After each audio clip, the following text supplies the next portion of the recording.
Biggest football scandals इन 5 minutes. सबसे पहले आता है the lasagne scam.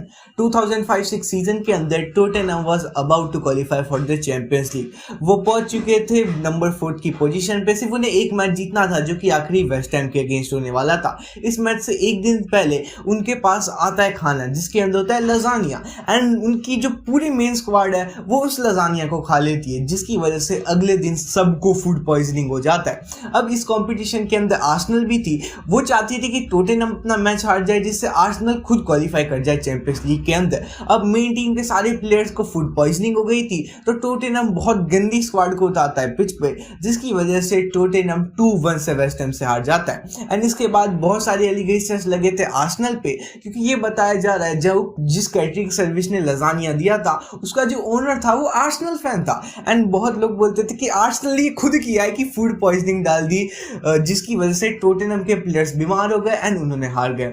Second number पे हम बात करते हैं हैंड ऑफ गॉड की। तुमने प्रोबेबली इसके बारे में सुना होगा, लेकिन मैराडोना की क्लिप की बात देख सकते हो तुम, जहाँ पे उन्होंने हैंड से गोल कर दिया था एंड ये लिटरली फीफा वर्ल्ड कप के अंदर हुआ था। मैराडोना ने इसे बाद में जाके काइंड ऑफ एग्री भी किया था कि उन्होंने ये किया है। उन्होंने बोला था कि थोड़ा मेरा हाथ सर पे लगा एंड थोड़ा गॉड से लगा, इसकी वजह से उसने बोला हैंड ऑफ गॉड, क्योंकि सबने देख लिया था कि हैंड से मारी गई है बॉल, सिर्फ रेफरी ने नहीं देखा था।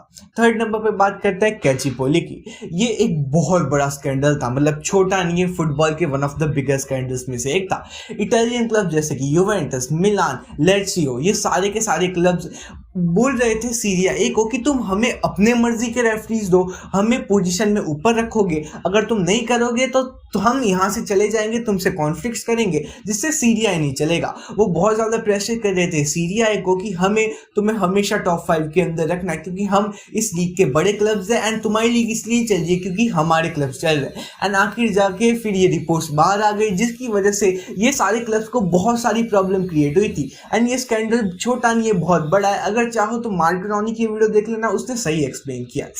The fourth one is between south Korea and Italy. अब साउथ कोरिया और इटली के बीच के अंदर एक रेफरी होता है जो कि प्रोबेबली हम में से कुछ लोग जैसे होता है। अब वो रेफरी ये सोचता है कि क्यों ना मैं साउथ कोरिया को जिता दूं। ऐसे मैचेस बहुत ज्यादा रेयरली होते हैं, इसलिए वो जो रेफरी होता है वो पूरी तरीके से बायसनेस दिखाता है और इटली के लिटरली सारे प्लेयर्स को येलो कार्ड दे देता है। The referee really goes mad in that match, और उसकी वजह से बाद में जाके उससे बहुत ज्यादा ट्रायल्स होते हैं, केसेस होते हैं। बाद में पता चलता है कि वो ड्रग ट्रैफिकिंग भी कर रहा था और लिटरली साउथ कोरिया इस मैच को 2-1 से भी जीत जाती है, और जो कि ये केस बहुत ज़्यादा फेमस होता है। उसके बाद बात करते हैं द फीफा स्कैंडल। अब ये फीफा का स्कैंडल हुआ था 2015 और 2022 के अंदर। फीफा के जो टॉप एम्प्लॉयज थे जो कि सबसे ज़्यादा चीज़ों को कंट्रोल करते थे, अब ये बहुत ज़्यादा एक कॉन्स्पिरेसी थ्योरी है कि वो 1.3 मिलियन अनोनिमस अमाउंट ये पूरे फीफा के सारे एम्प्लॉयज़ को मिल गया था। अब कुछ लोग ये बोलते हैं कि ये फीफा के एम्प्लॉयज़ ने ब्राइब ले ली थी या फिर उन्होंने कोई इलीगल ट्रैफिकिंग करी थी,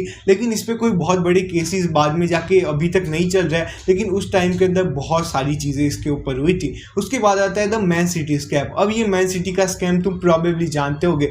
2010s के अंदर, पिछले लास्ट डिकेड के अंदर मैन सिटी एकदम से ग्रो करने लगी। ये जो तुम रैपिड ग्रोथ देख रहे हो जो कि किसी ने एक्सपेक्ट भी नहीं करी थी, वो इतनी जल्दी कैसे आई, उनकी फाइनेंशियल स्टेटस इतनी ज़्यादा अच्छी कैसे हो गई, इसके ऊपर अभी तक बहुत सारे केसेस चल रहे हैं। लिटरली 100 से ज़्यादा ऊपर केसेस चल रहे हैं। प्रीमियर लीग ने खुद फाइल केस किया हुआ है मैन सिटी के ऊपर कि मैन सिटी इतना ज़्यादा अर्न कैसे कर सकती है और एकदम से इनका फाइनेंस ग्रो कैसे हो गया। एथिहाद और सऊदी अरेबिया से जो उन्हें फंड मिले, उसके अलावा भी उनके पास इतने ज़्यादा आ गए थे अमाउंट में एकदम से कैश की, उनको अभी तक वो डिस्क्राइब नहीं कर पा रहे, जस्टिफाई नहीं कर पा रहे और एविडेंस वो अभी तक प्रोवाइड नहीं कर पा रहे कि उन्हें इतना सब कैसे मिल पाया। वैसे इन सारे स्कैंडल्स पे तुम्हारे क्या ओपिनियन है? दिखानी चाहिए एक बार जिंदगी में आपको अपने बच्चे को ये पिक्चर दिखानी चाहिए।